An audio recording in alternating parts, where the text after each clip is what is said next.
forward. Will anybody make real shit anymore?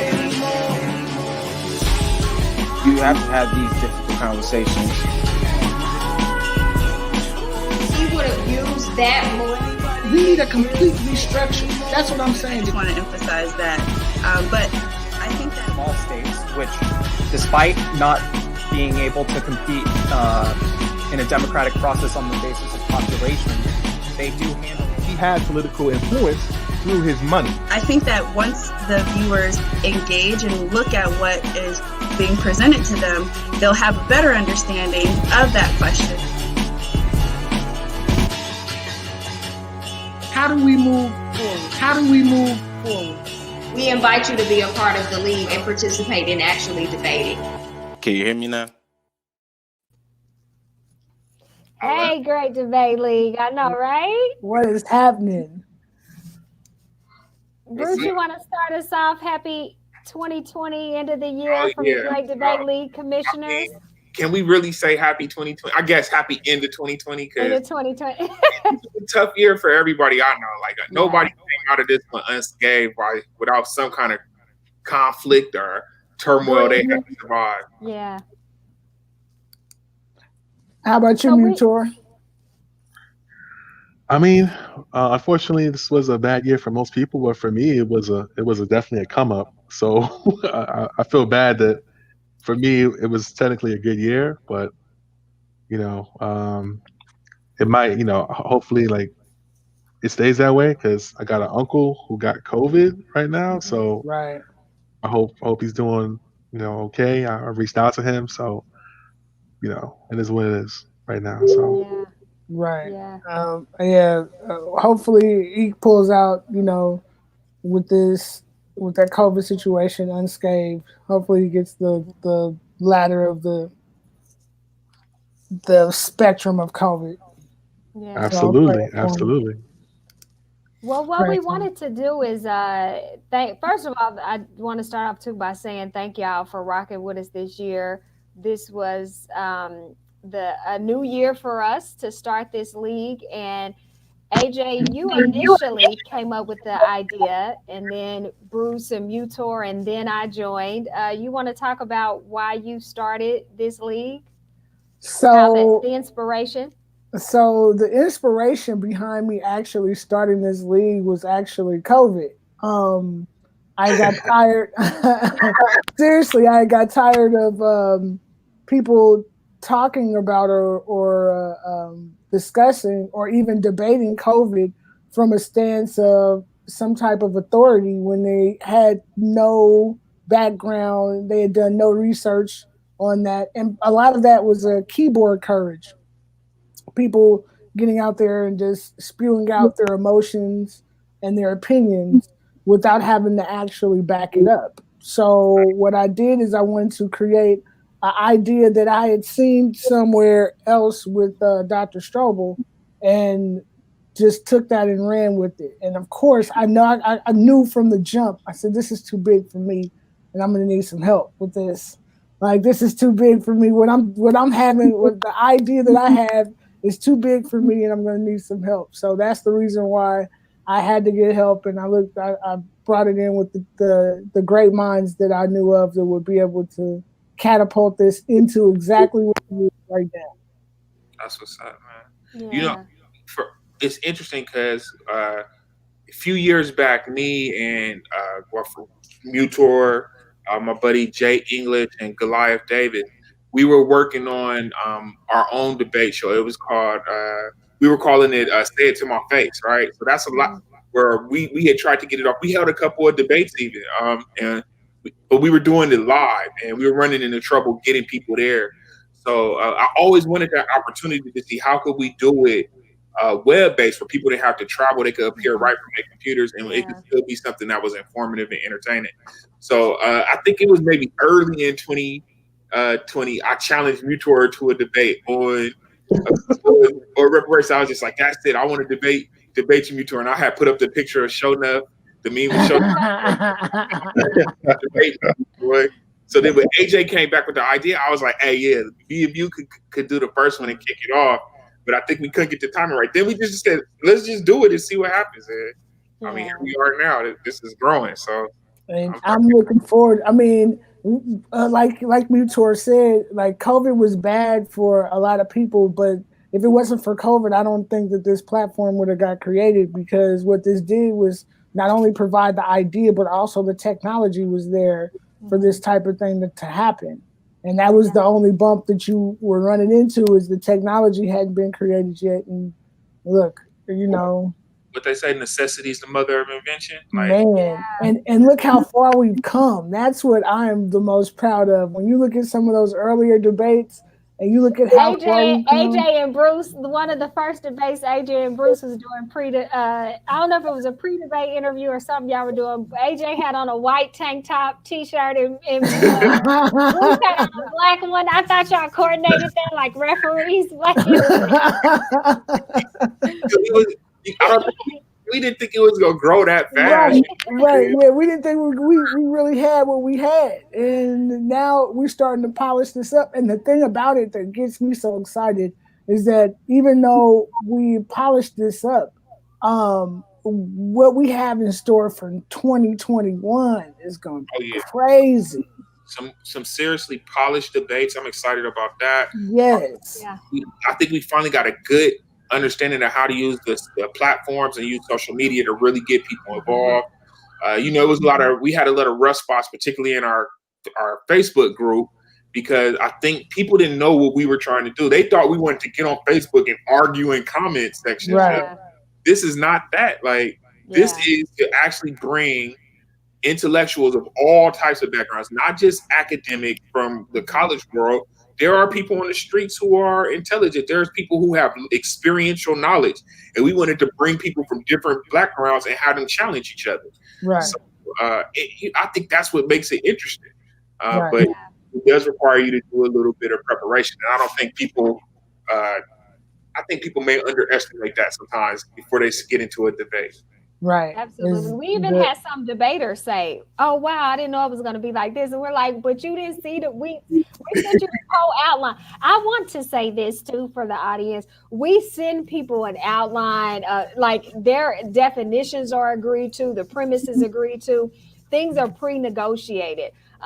So in some cases, we've had some debaters appear a little surprised about things that they've agreed to before they debated, but there is a process that we continue to evolve and get better with. I do want to say that when AJ initially asked me to participate, I was hesitant because I didn't want to debate. So for those of you who watch and feel the same way about me, like, I don't want to debate, I have had more of an appreciation for what it's unfolded to be, because at first I thought of it as, I don't want to hear people arguing, like that just doesn't really work anymore. Yeah, two people have different opinions, but if they just want to argue about it, what's the point? It's exhausting. But the way that we are shaping these debates and where we can hear two different points of views on one premise is something that I really particularly enjoy. And I know we have more ways to have a richer experience and for that to happen even better as we go forward. But that is something that I enjoy, hearing different perspectives over different topics. Right. And I like the fact that this platform has taught me how debating is a art. Mm-hmm. Sometimes it's not always about knowing all of the facts, as opposed to being charismatic and then knowing how to do verbal battle with your opponent. Yeah. So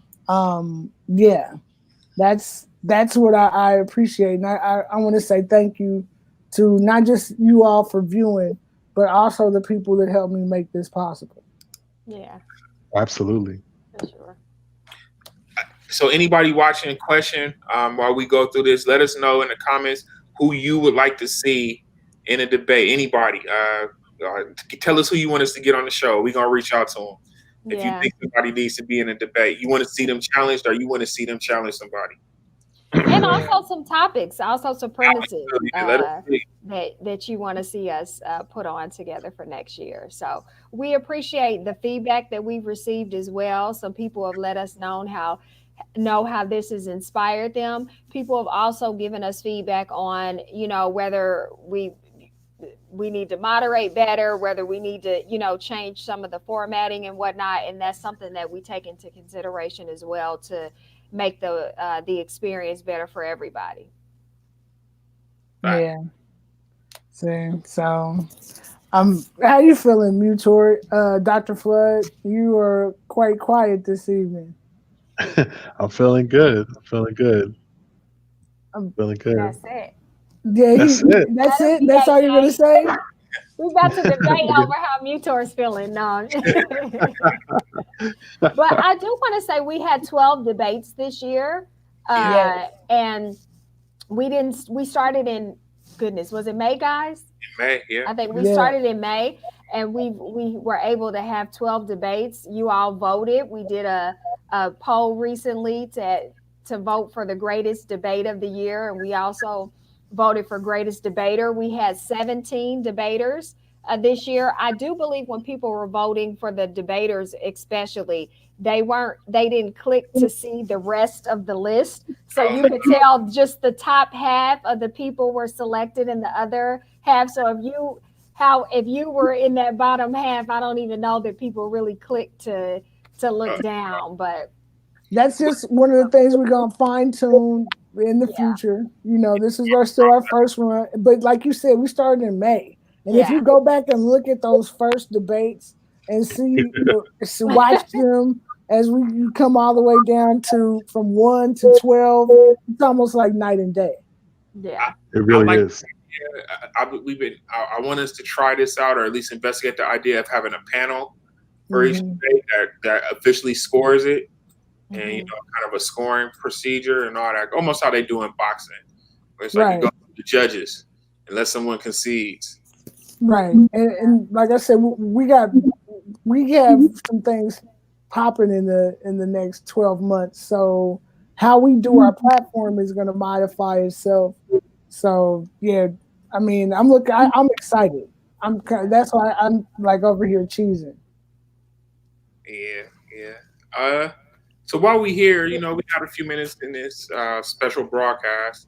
We are in the middle of Kwanzaa, beautiful holiday. Absolutely. Around Kwanzaa this year. I saw the funniest thing I saw was people were, how the fans are the people and the critics. They were criticizing Senator, our Vice President Kamala Harris, for something she said about Kwanzaa, that her family has celebrated it for generations. And I saw some interesting discussions on it, and apparently it may be more factual than not factual that she's a long time Kwanzaa supporter. I don't know that to be the case, but just the dialogue I saw between individuals was pretty interesting. But so it leads me to two questions, right? I think we can take a few minutes to talk before we go into our awards and stuff. One, does it matter if Kamala Harris celebrated Kwanzaa or not? So if you're a fake cultural, like Afrocentric person, it matters not. Like, what do you do when you get into positions of power? It's not about wearing African medallions or lighting up. Dressing kente cloth. Like, none of that matters in the long run if you don't help African people. Mm-hmm. So it's irrelevant to me. Irrelevant. I hear you, Mule. I mean, there's a lot of black people that don't celebrate Kwanzaa, period. There's a lot of African Americans that don't even celebrate Juneteenth or even know what Juneteenth is. So, and what I find about, again, what I noticed about the woke folk, a lot of the woke people, is that we have this platform for people to get on there and actually discuss their ideas and have somebody pick you apart if you're not correct. And what I find is that those type of people usually don't get on platforms like this. And I think it's a shame because I'd like to see how they would stand up in a situation where you are challenged. Yeah, definitely. I agree. Yeah. I'd like to see people get up here and see how it's very easy to have the keyboard courage to diss or come at somebody sideways when you know that they have to take a couple of minutes and type it back. But when you can get exposed, Yeah. and your ideas and they get challenged, Mm-hmm. and you can't hold that up. That's a humbling experience that people are afraid of. Emotions can't protect you either. You could get angry, you could cry, none of that can protect you. Is your idea logically sound? Does it make sense? Yes or no? Yep, Yeah. and you can't. You can only speak off of emotion for so long, and then it just starts to sound Very crazy. true. Yeah. Okay. Yep. How we looking on time? Okay, we still in good shape, y'all. You want to announce, Bruce? Okay, we want to go with the first one. Okay. Yeah. Okay, so Debater of the Year award. Drum roll.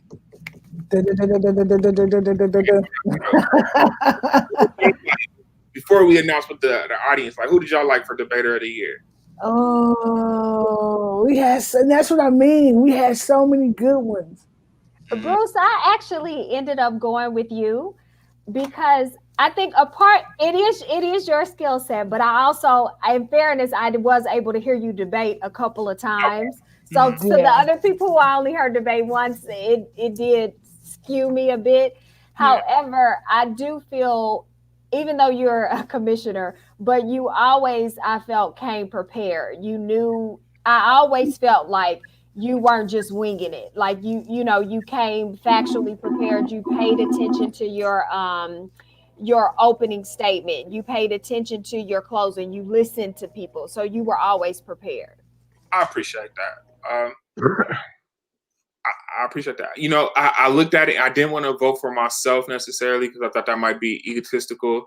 For me, it came down to, it was either going to be Trey Scott for his performance in the transgender women. He was phenomenal. And I don't want to mess up her name, but Omukunle, did I say it right? Familiayo. See, I knew I was about to mess up. Yeah. That was the one about the rape culture. Okay. Rape culture.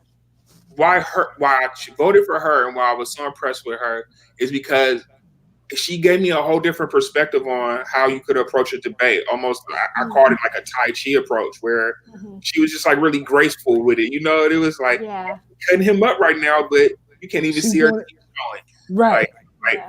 I kind of was like, you know what, I'm going to aspire to be more graceful in my approach, where you don't have to come and try to bash somebody in. You could politely be like, that's incorrect, sir. You know, like, actually, like, and you never know. You know, you might be able to actually sway somebody with a different style. So I think different situations, different debates call for different approaches, and she showed me something I hadn't seen in our entire season. Trey kind of did something similar, but he did. Effective, Yeah, see, and I like you said, her ability to debate from like a standpoint of love. Like that really did it for me. I like the way she did that. But the one debate that like really has stood out to me, the one that really shocked me was, and I said this before, was Abram Oliver. Yeah.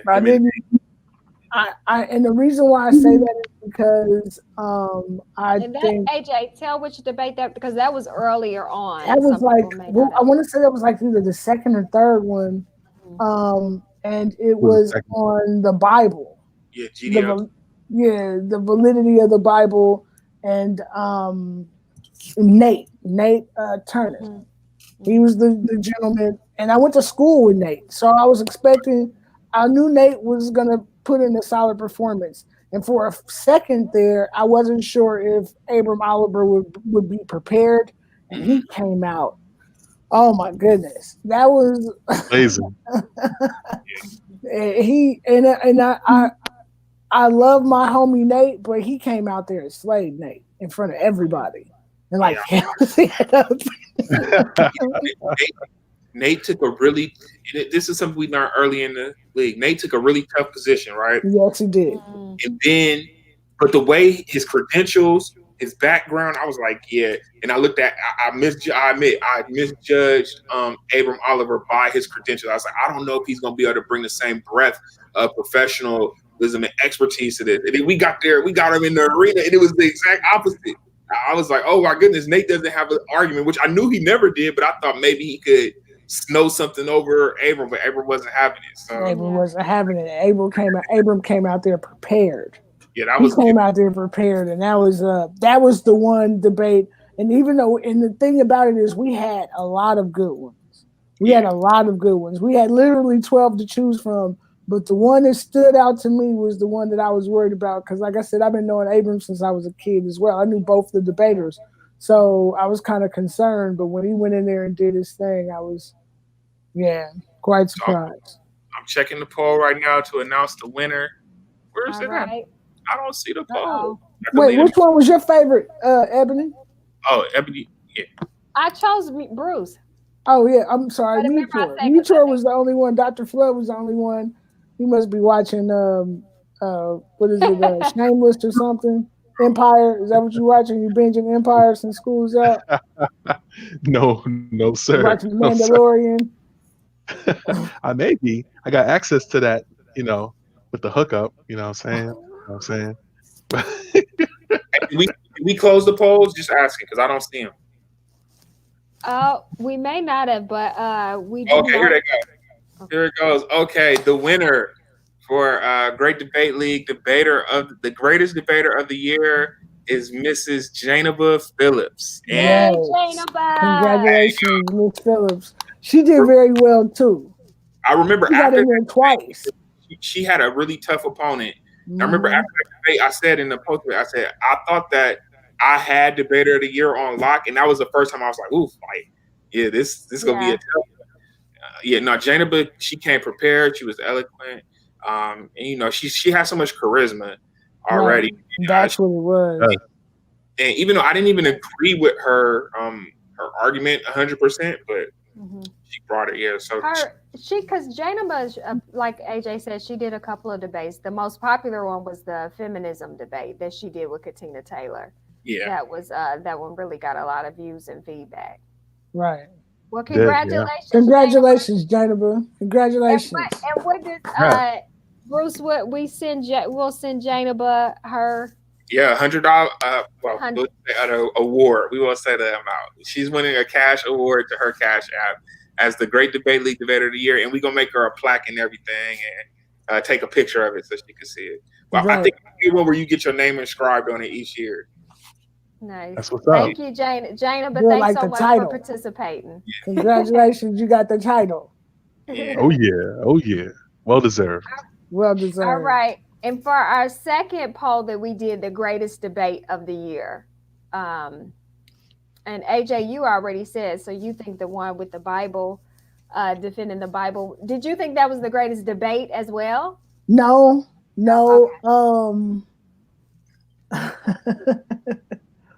I see that had a lot of good ones because Janabus was good. Yeah. The one that she did was good. The second one Bruce did was good. What was that one about? You got to The say one- them. That was one on racism. No, the one on Ice Cube. Oh, The Like contract. with America, even though Bruce does not like me to bring that one up. That was his third debate. Oh yeah, that was his third one. Mhm. Yeah. Yeah, see that one was good. But his second one was good too. Like he went out there and did an Abraham Oliver. It was. I mean, it was a good debate. But see, okay, so I guess I have a different opinion on what would make a good debate. I like to see when people are matched up evenly Yeah. Mhm. and to see who comes out on top. Mhm. And so for me, it was the trans rights debate between Trey Scott and Marquise. Oh yeah, that was a good one too. Both of those, they came in with their facts. They came in smooth with their delivery. So everything, I mean, the whole flow of it was good. It was That like, one was a good one too. like everyone was going out gotchas, and then the other person was like, nope, I'm not eating that one. Like I'm gonna reverse this. And so it was just a smooth debate, and I like the whole style of that. So that's for me. The other thing about that debate on trans women in sports, that some behind the scenes, we at one point we were a little bit concerned, wanting to make sure that, not that we didn't, but we didn't know them, but that the language would be respectful, because we knew that it was a sensitive topic, and both of those gentlemen were deeply respectful. Even though they were on different sides of the debate, they both were extremely respectful throughout the debate and did a good performance. Yeah, I mean, you got to think Trey arguing the negative on that. Yeah, he starts off with saying he affirms that even with any disagreements, if trans women say they're women and trans women are women, and that's just not something that is always a popular sentiment, right? Outside of like really progressive groups. So for them to have that debate in that context and from a space of understanding, I thought it was really awesome. I really appreciated that debate as well. But you know what that also helped us out with was that people don't have to be part of that particular community in order to debate on it. Yeah. You know, because we were hesitant on that as well. Like, should we get somebody who is trans, two trans people? But no, it went off smoothly. As long as you get people who understand the community and have a point of view and are respectful, it can be a very, very fruitful debate. Right. But you know, another thing about that debate, I was hoping to negotiate the terms for that, but it was hard. Like we couldn't even get. So I was the definitions, definition agreements or nothing. So that was crazy. But yeah, it went good. What else? What else did y'all like? Debate of the year. Like I said, man, we had 12 solid debates. You want me to pick one? They were all solid. We had 12 solid debates. No, I said they weren't all solid. I'm not gonna call out which ones were which, but I won't sit here and say that we liked the performance of all of those debates, you know. So you did have a point? Comment tonight, y'all. Let's see. Shanisha Lachey. Okay. Hey. Thank you. Yeah, that's one of my friends. Oh, that's awesome. We appreciate that. Thank you. Happy Kwanzaa to you. Thank you for supporting. And she's been supporting since the first day. I appreciate that because we took some harsh criticism this year as well. So y'all doing. I want the show to be this way. It was like, well, we taking all considerations, and you know, but even a close friend of mine, she said she's like, all y'all commentary is below base and it's non-academic, it's subpar. I was like, wow, like you think I would be a part of something like that? Hey. But hey, but I think it's also for us. It's been a balance of allowing people to speak their positions freely, and then also respectfully at the same time, and then also not falling prey to, well, just because I don't like what you said, I'm gonna use some hot button words. So to say you shouldn't be able to say that, but that, you know, even that is a scheme too. So it's been a balance of people being able to you did that to say me in what they really think. Yep. And it's like, okay, I'm gonna use this, you know, I'm gonna say this, but in actually it's like, all right, so so that was Trey Scott and Marcus Rozier. That was a great one. Tina Taylor and Jana Budd. That was a good one. Abram Oliver and Nate Parker, very good. You know, it was a good one that might get slept on. Kevin Minus and Cameron Montgomery. They were both. They were both. Like I said, we had a lot of good ones. Yeah. Bruce, your debate with Diallo was good too. It was. It had, it was a good debate, and both of you were passionate about what your positions on it. No, I know, Bruce. We know you wanted to. No, ultimately, that was our winner for debate of the year. So I'm surprised to see that. I'm bittersweet about it because, like, I didn't come to lose that debate. Like, I came for the win. And it just didn't go my way that night. But Diallo was fierce, man. Hey, it was like because I remember like y'all were like, stop, or not you, but I had people, they were like, stop agreeing with him. I was like, shit, he's making a good point. Like, I catch myself sometimes, like, hold up, this is a contest. It was like that movie Creed, where y'all was hitting each other, each person was hitting each other. That one was a good one, yes. And Shayla set that one up. She because me and her got into it, and she's like, well, I'm gonna go get my homie Diallo. I was like, go get your homie Diallo. Nobody. So that's how that ended up happening. Well, congratulations, Bruce and Diallo. And we'll send you Congratulations, both you guys. awards for Yeah. that My debate. award, I That was was donate back to the league, but we will definitely send Diallo his, and it will go on the plaque for debate of the year. So Yes. I'm etched in the stone. yeah. Yes. Well, I just want to, we've been on here for about half an hour, y'all. I just want to say again, we appreciate everybody who's participated, whether you've donated to our Cash App, $ The Great Debate League, whether or not you've debated yourself, helped set up a debate, watched, listened, told somebody else about it. Everything makes this what this league is. And so we appreciate all of y'all for rocking with us this whole year. Yes, I just want to give a personal thank you to everybody, whether, like you said, whether, like Ebony said, whether you are just spectating, whether you actually helped set up a debate, whether you debated, commentary, all of that. And I want to say a big thank you to you guys, you three, for allowing this to grow like it did. And I look forward to what it's going to turn into. And I thank everybody for watching. For those that I personally know that has supported me just because it was just me, I thank you again. And I hope that we can continue to get your support, especially within these next 12 months, because we're going to turn this into a monster. Yeah, it doesn't look like COVID is going anywhere, so y'all need to stay home. And while you're online, if you get tired of seeing the silly, ignorant Facebook banter, come check us where you're going to hear people check us out. The truth and speak some facts. Yep. So, if you're tired of Facebook being all up in the videos.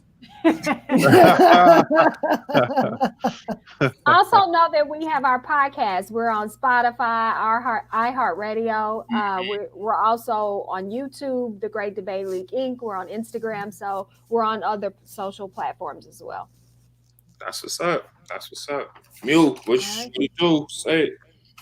Yeah, no, a great ride, and I'm looking forward to 2021, seeing how we can grow this and get even bigger platform, even bigger people to come on and debate hot topics, important topics to to the Black community and the community at large. So I'm really excited. Let's go. Let's go. Let's go. All right, everybody. Thank you for a great year. We will be back in Black History Month to kick off our first debate of the year. All right. And we got a whole special lineup of new activities coming out. We hope you all enjoy. All right. Thank you guys for your support. Peace. Peace.